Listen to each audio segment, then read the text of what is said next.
Students, आज हम लोग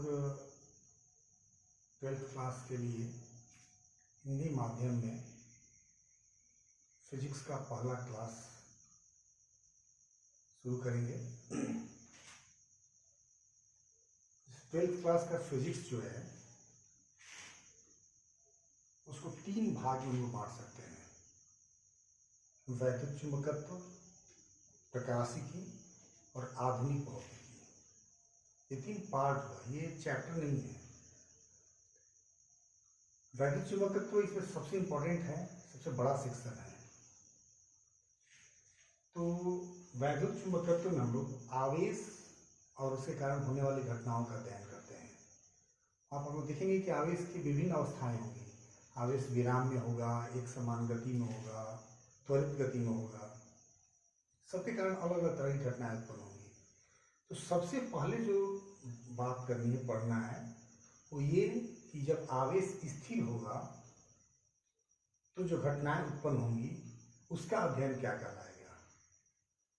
तो उसके अध्ययन को हम लोग स्थिर वैद्युतिकी कहते हैं। स्थिर वैद्युतिकी या वैद्युत स्थैतिकी भी वर्ड यूज कर सकते हैं। अंग्रेजी वर्ड होता है इलेक्ट्रोस्टैटिक्स। ये 12th क्लास के फिजिक्स का हिंदी माध्यम के लिए पहला लेक्चर है।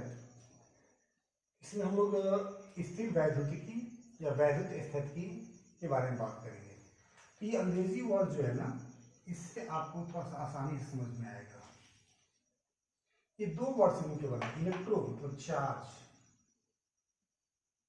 मतलब आवेश, हिंदी में कहते हैं उसको आवेश। स्टैटिक मतलब एट रेस्ट, विराम। मतलब ये हुआ कि वैद्युत स्थैतिकी भौतिकी की वैसी शाखा है जिसमें हम आवेश के कारण, कैसे आवेश, वह आवेश जो विराम में है, विराम में आवेश के कारण उत्पन्न होने वाली घटनाओं का अध्ययन करते हैं, या कह सकते हैं वैद्युत स्थैतिकी या स्थिर वैद्युतिकी भौतिकी की वह शाखा है जिसमें स्थिर आवेशों के कारण उत्पन्न होने वाली घटनाओं का अध्ययन करते हैं। तो क्या लिख सकते हैं डेफिनेशन के रूप में, परिभाषा एक लाइन में लिख सकते हैं, स्थिर वैद्युतिकी या वैद्युत स्थिति लिख सकते हैं, भौतिकी की वह शाखा है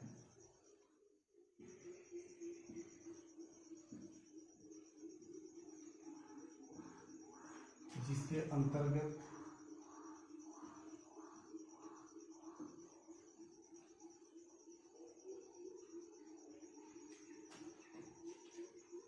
स्थिर आवेशों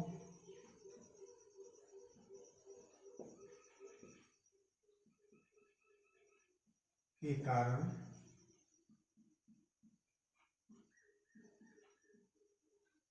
उत्पन्न होने वाली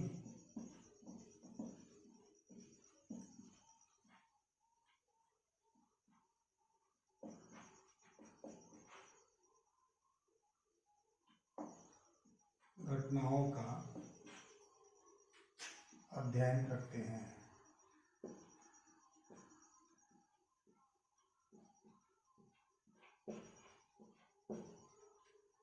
स्थिर वैद्युतिकी क्या हुआ? स्थिर वैद्युतिकी भौतिकी की वह शाखा है जिसके अंतर्गत स्थिर आवेशों के कारण उत्पन्न होने वाली घटनाओं का अध्ययन करते हैं। अब स्थिर वैद्युतिकी को पूरी तरह से अध्ययन करने के लिए, पढ़ने के लिए इसको हम 2 चैप्टर में बांटेंगे।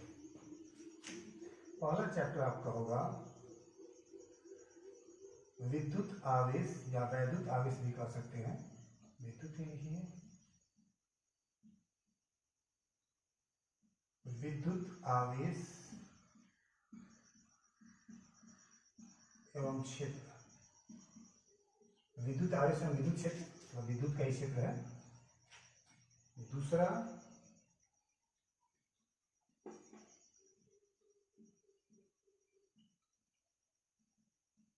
विद्युत विभव एवं धारिता, ये दो चैप्टर हैं स्थिर वैद्युत की इलेक्ट्रोस्टैटिक्स में। Electric charge and it's field, electrostatic potential या इलेक्ट्रिक पोटेंशियल एंड कैपेसिटर, ये दो चैप्टर आपको पढ़ने हैं वैद्युत स्थिति के लिए। बिहार बोर्ड में इस चैप्टर से, इस ब्रांच से कहो दोनों चैप्टर मिला के 8 अंक के सवाल पूछे जाते हैं। इसमें थोड़ा सा कंसेप्ट ज़्यादा है, बहुत नए नए टर्म्स मिलेंगे, तो अच्छे से पढ़ना होगा, ध्यान से आप लोग देखेंगे इन सब चीज़ों को। तो आज हम लोग पहला चैप्टर शुरू करेंगे, विद्युत या वैद्युत, दोनों की वर्ड है, कोई भी यूज कर सकते हैं, विद्युत या वैद्युत, आवेश एवं क्षेत्र। ये आपका ब्रांच हुआ, ब्रांच में 2 चैप्टर। अब हम लोग चैप्टर के नाम लिखते हैं। चैप्टर क्या है? विद्युत आवेश एवं क्षेत्र।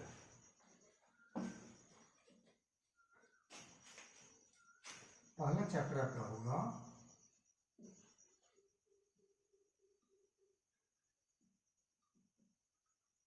विद्युत आवेश एवं क्षेत्र।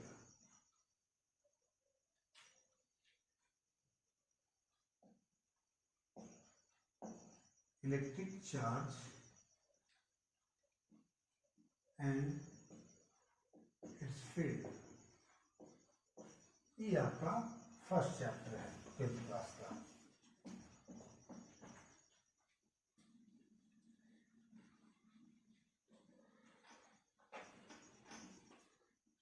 जैसे आप 11th क्लास में पढ़े हैं,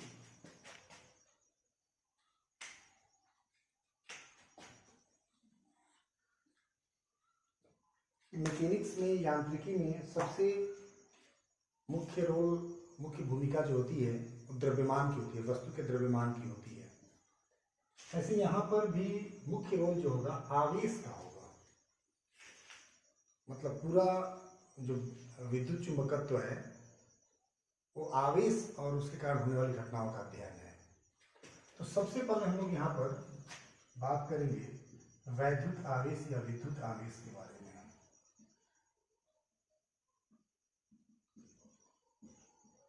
पहला टॉपिक आपको मिलेगा विद्युत आवेश। ये विद्युत आवेश है क्या, तो समझते हैं।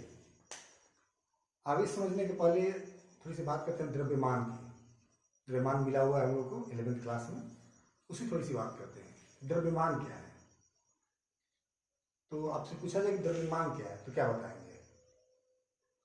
ध्यान रखिएगा, द्रव्यमान और भार दोनों अलग चीजें होती हैं। अगर लिखने की बात करें तो हम लोग द्रव्यमान को m से लिखते हैं और भार को W mg के बराबर होता है। यही द्रव्यमान है और ये गुरुत्वीय त्वरण। थोड़ा समझते हैं। जैसे एक कलम है, फॉर सिंपल एग्जाम्पल, एक कलम है, इसका मटेरियल जो है प्लास्टिक है। ये इसका वजन किया गया, उठाया गया तो कुछ भारी लगा, ये आया 100 ग्राम। कितना आया? पहली बार 100 ग्राम। कब? जब ये प्लास्टिक का था। जब ये स्टील का ऐसा ही कलम बनाया गया, शेप यही था, मैटर बदल दिया गया। अभी प्लास्टिक था, फिर क्या कर दिया गया? स्टील। तो इसका W2 जो हो गया 200 ग्राम हो गया। ठीक है, तो क्या बदला? जी तो बदलेगा नहीं। जी का वैल्यू कितना होता है? 9.8 या 10 भी रख सकते हैं। तो ये नहीं बदला, दोनों के जी यही रहा। क्या बदला? m बदला, मास बदला। मास क्यों बदला? m तो वही है, पदार्थ बदल गया। पहले प्लास्टिक था, अब क्या हो गया? आयरन, लोहा हो गया। तो मास क्यों बदला? पदार्थ बदलने से। तो द्रव्यमान के बारे में क्या कर सकते हैं? द्रव्यमान जो है वस्तु के पदार्थ का गुण है। प्लास्टिक का है तो कम होगा, लोहे का है तो ज्यादा होगा, ये उसका गुण है। वैसे ही हम यहाँ पर बात करेंगे आवेश के बारे में। ये आवेश क्या है? तो एक एक्सपेरिमेंट, वैसे हर कोई वैज्ञानिक होता है, आप भी कुछ बहुत सारे एक्सपेरिमेंट करते रहते हैं, सब लोग करते हैं। जैसे सब जूनियर क्लास में बचपन में हम लोग एक्सपेरिमेंट करते थे, आज भी आप करके देख सकते हैं। जैसे एक पेन प्लास्टिक का है, इसको कागज के टुकड़ों के पास ले जाइए, कोई टुकड़ा नहीं सटेगा, लेकिन जैसे ही इसको आप रगड़ दीजिएगा, बालों में रगड़ दीजिएगा, इसमें कागज के टुकड़े सटने लगेंगे। जैसे देखिए छोटे छोटे टुकड़े हैं कागज के,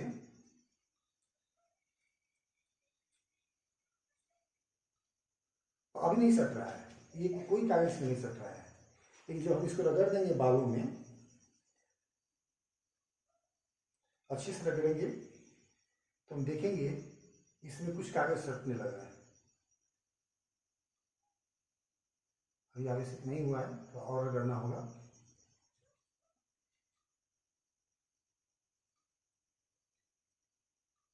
कागज के टुकड़े बड़े हैं थोड़े से, और छोटे टुकड़े ले लेंगे हम लोग। देखिए ये आकर्षित हो रहा है इस तरफ से, देखिए सट गया, पहले नहीं सट रहा था, सट गया। क्यों सट? फिर अलग भी हो गया, ऐसा क्यों हुआ? तो रगड़ने से क्या हुआ? ये आवेशित हो गया, इस पर आवेश आ गया। ये कहां से आ गया? ये इसका गुण है, इसके अंदर था। जैसे आप लोग कोई चीज बताने पर सीख जाते हैं, क्यों सीख जाते हैं?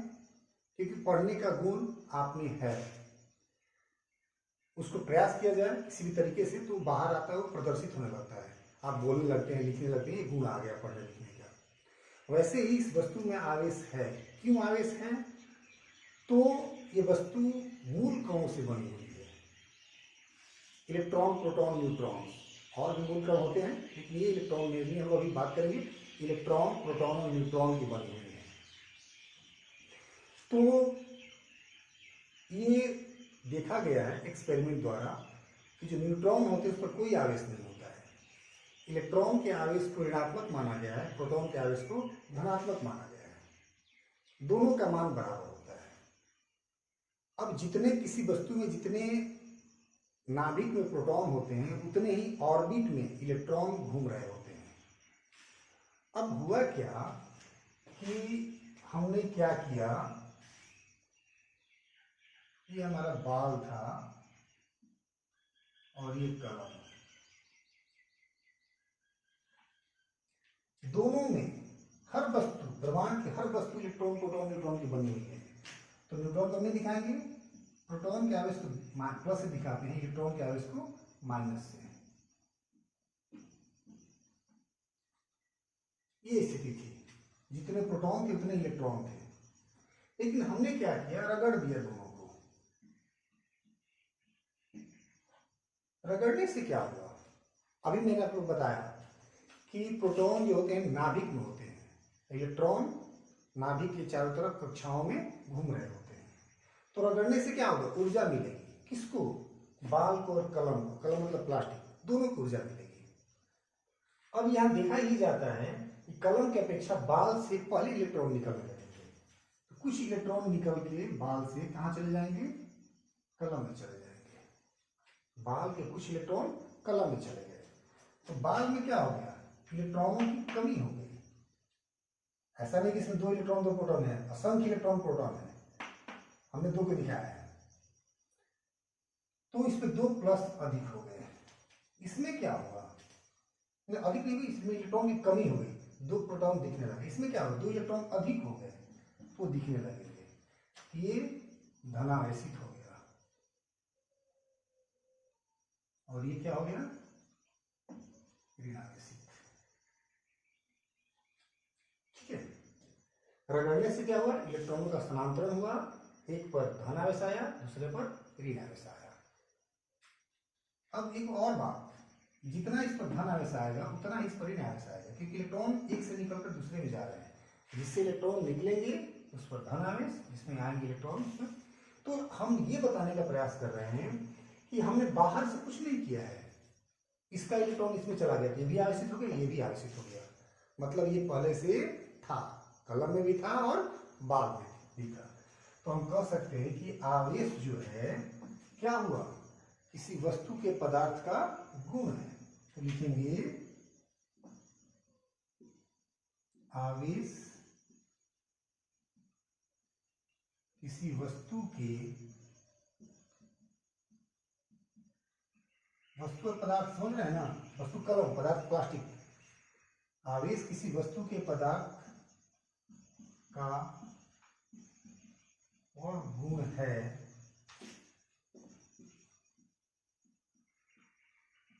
जिसके कारण उसमें हल्की वस्तुओं को आकर्षित करने की क्षमता आ जाती है। जैसे मैंने कलम में देखा था, कलम को बाल से रगड़े तो कलम ने क्या किया, कागज के टुकड़ों को अपनी तरफ आकर्षित करना शुरू कर दिया था। ठीक है, वस्तुएं आवेशित क्यों होती हैं? इलेक्ट्रॉनों के स्थानांतरण से।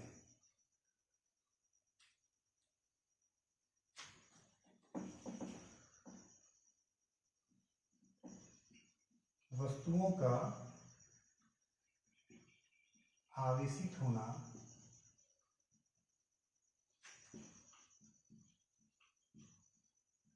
इलेक्ट्रॉनों के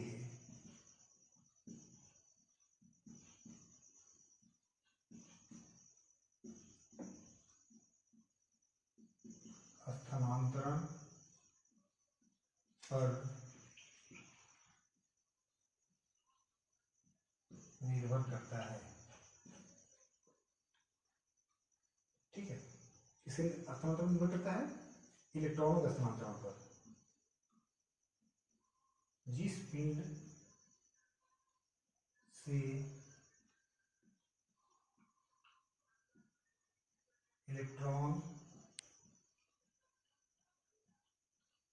निकलते हैं उसमें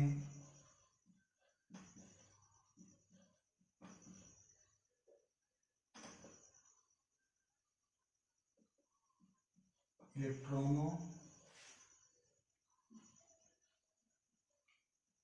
की कमी हो जाती है और वह धनावेशित हो जाता है।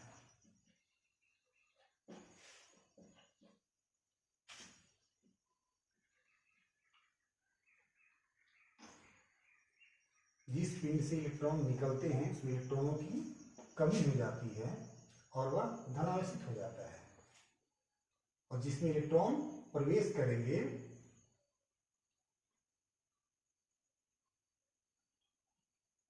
तथा जिस पिंड में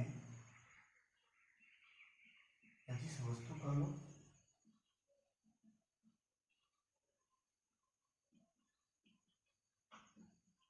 इलेक्ट्रॉन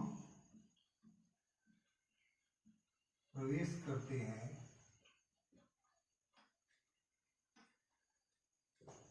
उनमें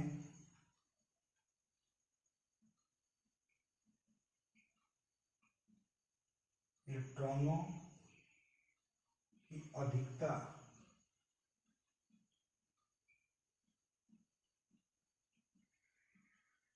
हो जाती है और वे धनावेशित हो जाते हैं।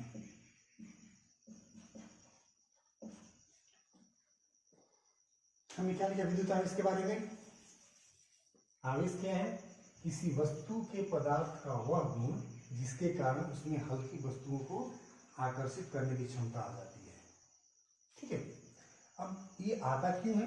तो वस्तुओं का आवेशित होना इलेक्ट्रॉनों के स्थानांतरण पर निर्भर करता है। किसका स्थानांतरण पर?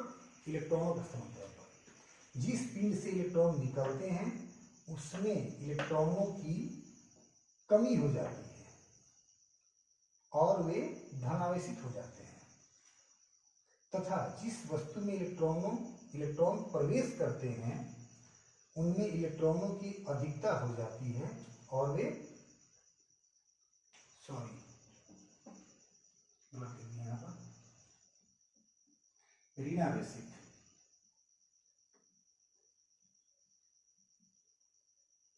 और वे ऋणावेशित हो जाते हैं।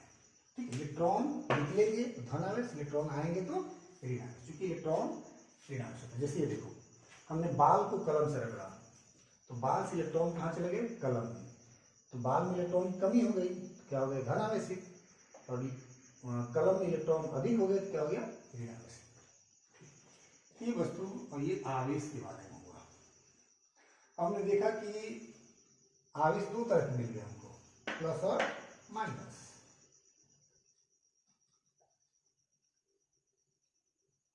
आगे हम बात करेंगे कि इनके गुण क्या क्या है, आवेश के गुण क्या क्या होंगे।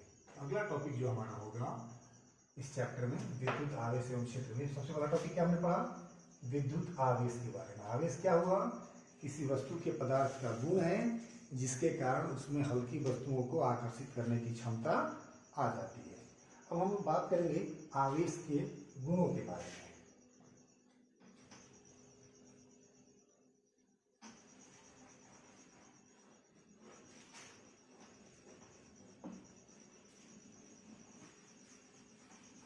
हमारा अगला टॉपिक होगा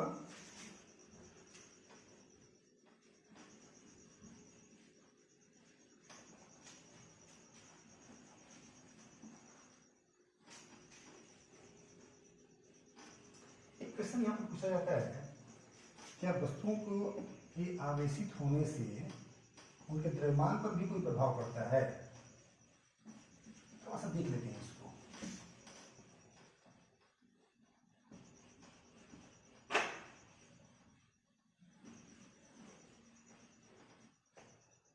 जैसे हम ये देखा, जैसे बाल और कलम एक पेयर है जिसको रगड़ने से आवेशित होता है, वैसे ही कांच और रेशम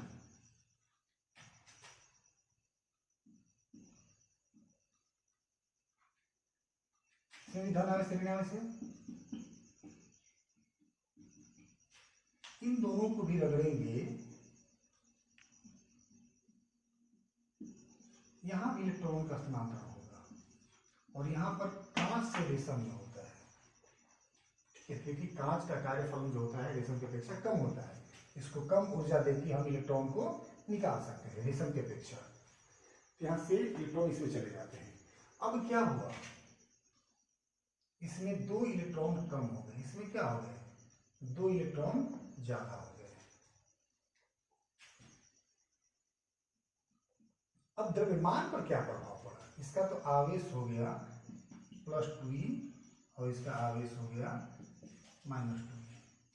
द्रव्यमान इसका m1 था, इसका द्रव्यमान m2 था। अब m1 डैश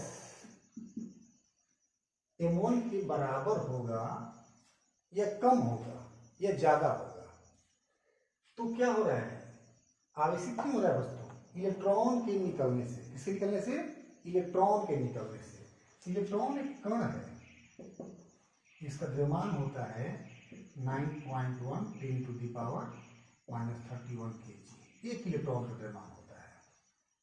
अब जितने इलेक्ट्रॉन जाएंगे उतने बार द्रव्यमान निकलेगा। ये किससे निकल रहे हैं, कांच से। तो कांच से इलेक्ट्रॉन निकल रहे हैं तो द्रव्यमान निकल रहा है, द्रव्यमान क्या होगा, घटेगा।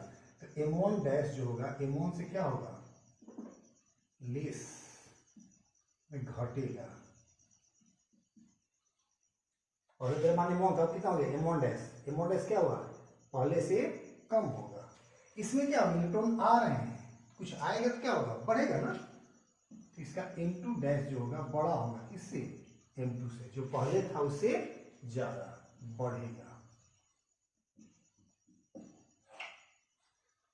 वस्तुओं के आवेशित होने पर द्रव्यमान क्या हो सकता है, घट भी सकता है, बढ़ भी सकता है। एक बार क्वेश्चन पूछा था बिहार बोर्ड एग्जामिनेशन में, ऑब्जेक्टिव क्वेश्चन, कि आवेशित वस्तुओं के द्रव्यमान, ध्यान सुनिएगा, आवेशित वस्तुओं के द्रव्यमान घटते हैं, बढ़ते हैं, अपरिवर्तित रहते हैं, घट या बढ़ सकते हैं। फिर से, आवेशित वस्तुओं के द्रव्यमान घटते हैं, बढ़ते हैं, अपरिवर्तित रहते हैं, घट या बढ़ सकते हैं। तो अब यह थोड़ा कंफ्यूजन होगा, घट भी रहा है, बढ़ भी रहा है, तो क्या लिखेंगे? तो ये नहीं कह रहा है किसका, धनावेशित कि ऋणावेशित, ये कह रहा है आवेशित।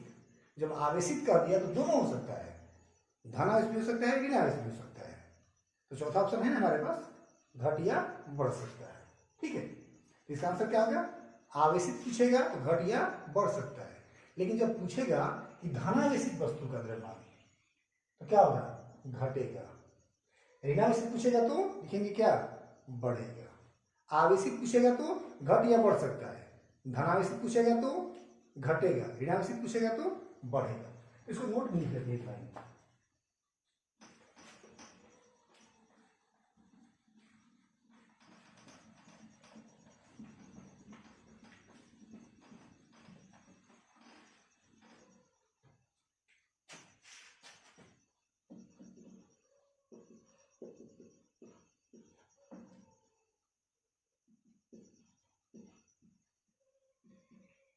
आवेशित पिंड का द्रव्यमान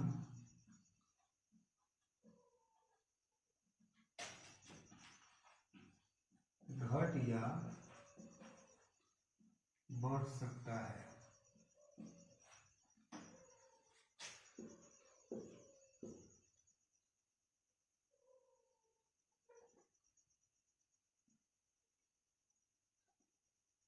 यदि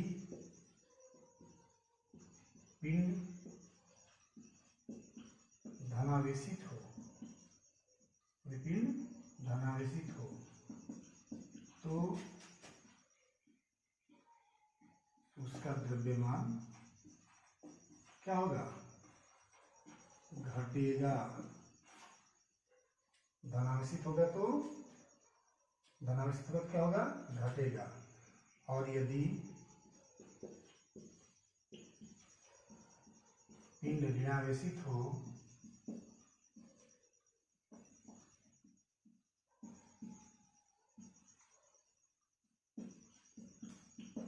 तो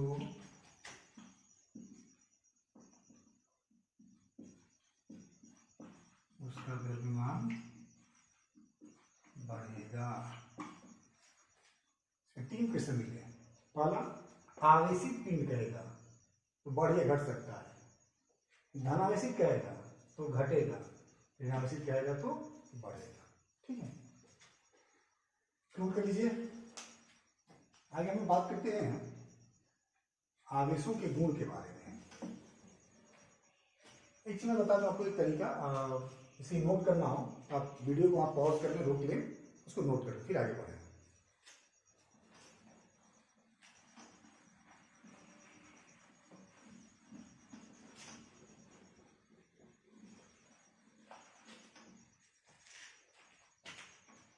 अगला टॉपिक में पढ़ेंगे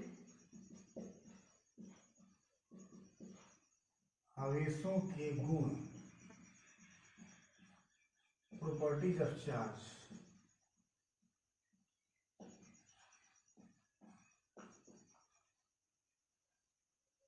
प्रॉपर्टीज ऑफ चार्ज, आवेशों के गुण, ये हमारा दूसरा टॉपिक। पहला क्या पढ़ेंगे? आवेश के बारे में बात करें। दूसरा क्या पढ़ेंगे? उनके गुणों के बारे में बात करेंगे। तो सबसे पहला गुण, हमने देखा कि आवेश दो तरह का होगा, जो बाल पे आया धनावेश, जो कलम पे आया ऋणावेश, जो कांच पे आया धनावेश, जो रेशम पे आया ऋणावेश। उसको प्रकृति कहते हैं। लिखेंगे आवेश की प्रकृति, नेचर ऑफ चार्ज। क्या लिखेंगे? आवेश दो प्रकार के होते हैं, ए में धन आवेश प्लस बीई से लिखेंगे, और बी में ऋण आवेश दूसरा माइनस निगेटिव पॉजिटिव निगेटिव। ठीक है, ये पहला गुण क्या होगा, आवेश की प्रकृति। इसमें कुछ समझना नहीं है, आवेश दो प्रकार के हमने देखा, ऐसा मिला तो हमने लिख दिया कि आवेश दो प्रकार के होंगे। अब बात करेंगे कि आवेश एक भौतिक राशि है, मूल भौतिक राशि तो है नहीं। क्यों? एक मूल भौतिक राशियां साथ ही होती हैं। कौन कौन? द्रव्यमान, लंबाई, समय, तापमान, विद्युत धारा, ज्योति तीव्रता और पदार्थ की मात्रा, उसमें तो है नहीं। मतलब ये व्युत्पन्न राशि है। व्युत्पन्न राशि है तो अब बात करेंगे कि सदिश है कि अदिश है।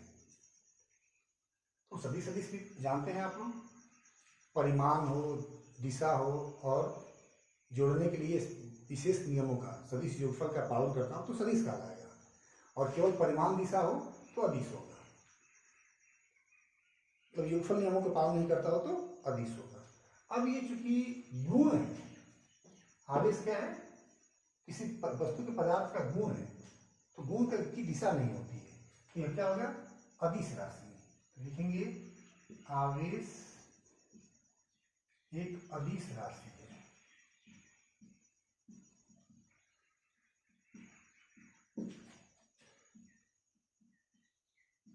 इसका एसआई मात्रक, एक्चुअली में आप एक फॉर्मूला पढ़ेंगे 10th क्लास में, I equal to Q by T, याद है? आवेश के प्रवाह की दर को विद्युत धारा कहते हैं। यहीं से क्यू मिलता है I इंटू टी। आई धारा है और टी समय है। धारा के लिए एम्पियर, समय के लिए सेकंड, एम्पियर सेकंड। लेकिन चूंकि इसके बारे में कूलम ने बताया था, इसलिए इसका मात्रक लिखते हैं कूलम। क्या लिखेंगे? कूलम। सी से लिखते हैं, बड़ा सी, कैपिटल सी।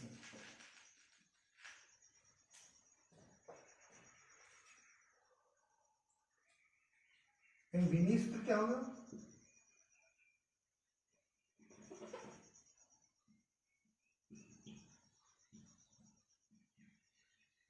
अब विनी सूत्र निकालने के लिए हमको फॉर्मूला चाहिए। फॉर्मूला क्या है? आई इंटू टी, क्यू बराबर आई इंटू टी। आई विद्युत धारा, इमा क्या होगी? ए मूल राशि है, और समय टी ए मूल राशि है, टी क्या हो गया? विनी सूत्र हो गया ए टी। हमने दूसरा गुण देख लिया, दूसरा चीज उसके बारे में, आवेश के बारे में।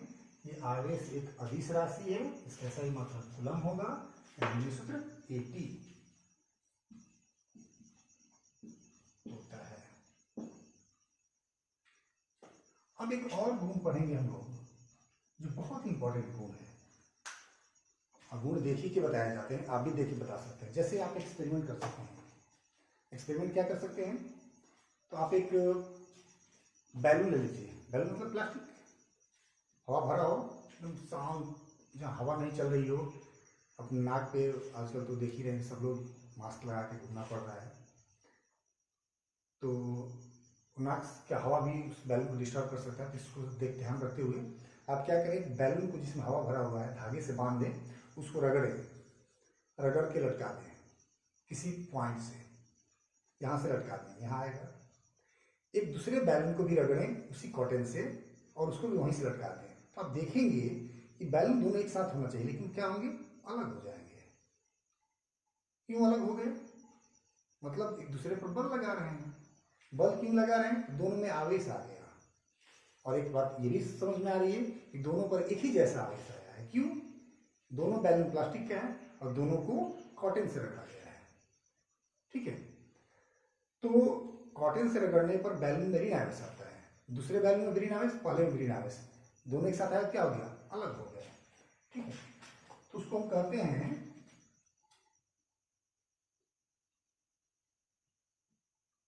आकर्षी एवं प्रतिकर्षी गुण। आकर्षी एवं प्रतिकर्षी गुण, इसमें क्या देखते हैं हम? एक्सपेरिमेंटली हम देख सकते हैं। जैसे ये देखिए, हमने क्या बताया कि दो ऋण आवेश को, दो बैलून को हमने एक साथ लटकाया, क्या हो गया, दोनों देख रहे हैं एक ही पॉइंट से लटका हुआ है, अलग हो गया। क्या हो रहा है इसमें, प्रतिकर्षण। अगर दो धन आवेश हो, धन आवेश मतलब क्या, यही जो कॉटन था, कॉटन जब बैलून ऋण आवेश आएगा तो कॉटन क्या आएगा, धन आवेश। उन दोनों को लटकाएंगे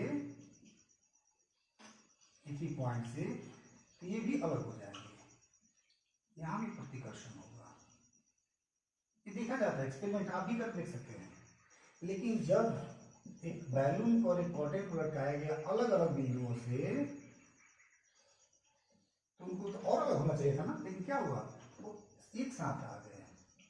इसका माइनस इसका प्लस लटकाया गया, क्या हो गया, एक साथ आ गए। मतलब क्या, आकर्षण लग रहा है। ठीक है, आकर्षी एवं प्रतिकर्षी। आकर्षी कब हो रहे हैं, विजातीय आवेश में और समान आवेश में, प्लस और माइनस में। प्रतिकर्षण कब हो रहा है, प्लस प्लस में या माइनस में। मतलब समान आवेश होंगे, एक जात के आवेश होंगे तो प्रतिकर्षण होगा, अलग अलग जात के आवेश होंगे तो आकर्षण होगा। ठीक है, तो इसको हम लिख सकते हैं आवेश के गुण में, क्या लिख सकते हैं,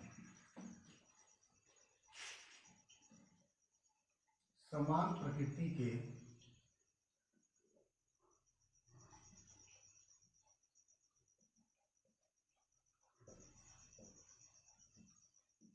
आवेशों में क्या हो रहा है, प्रतिकर्षण।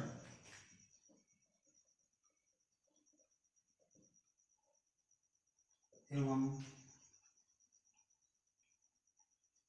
असमान प्रकृति के आवेशों में आकर्षण होता है।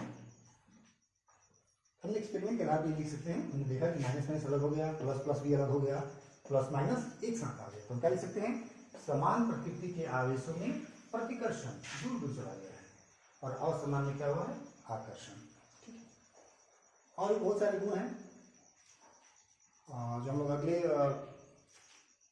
वीडियो में देखेंगे। आज इतना ही। हमने क्या देखा, हमने सबसे पहले आवेश पढ़ा। आवेश में क्या पढ़े कि आवेश किसी वस्तु के पदार्थ का गुण है, जो कैसे उत्पन्न होता है, इलेक्ट्रॉनों के स्थानांतरण से। जिस पिंड से इलेक्ट्रॉन निकलेंगे उसमें कौन सा आवेश आएगा, धन आवेश। जिसमें इलेक्ट्रॉन जाएंगे इलेक्ट्रॉन अधिक हो जाएगा, ऋण आवेश। ठीक है, उसके बाद हमने बात करें कि आवेश के गुण क्या क्या होंगे। तो हमने देखा कि पहला गुण है कि आवेश की प्रकृति। आवेश दो प्रकार के होंगे, धन आवेश और ऋण आवेश। हमने फिर देखा कि आवेश चूंकि गुण है इसलिए कौन सी राशि होगी, अदिश राशि। इसका मात्रा क्या होता है, कूलम, और विमेय सूत्र क्या होता है, एटी। एक और हमने गुण देखा एक्सपेरिमेंट के आधार पर कि माइनस माइनस में दुश्मनी हो रहा है, प्लस प्लस में भी दुश्मनी, जबकि प्लस माइनस में क्या, दोस्ती हो रही है। मतलब ये आकर्षण है, बल लग रहा है, दोनों में बल लग रहा है, यहाँ बल लग रहा है, यहाँ बल लग रहा है, लेकिन ये बल प्रतिकर्षी है, ये बल प्रतिकर्षी है, ये बल आकर्षी है। तो हमने क्या लिख दिया, समान प्रकृति के आवेशों में प्रतिकर्षण एवं असमान प्रकृति के आवेशों में आकर्षण होता है। ठीक है, तो आज इतना रखते हैं। अगली क्लास में हम लोग और कुछ आवेश के अलग अगले गुणों को, विभिन्न गुणों की चर्चा करेंगे। आज के लिए धन्यवाद।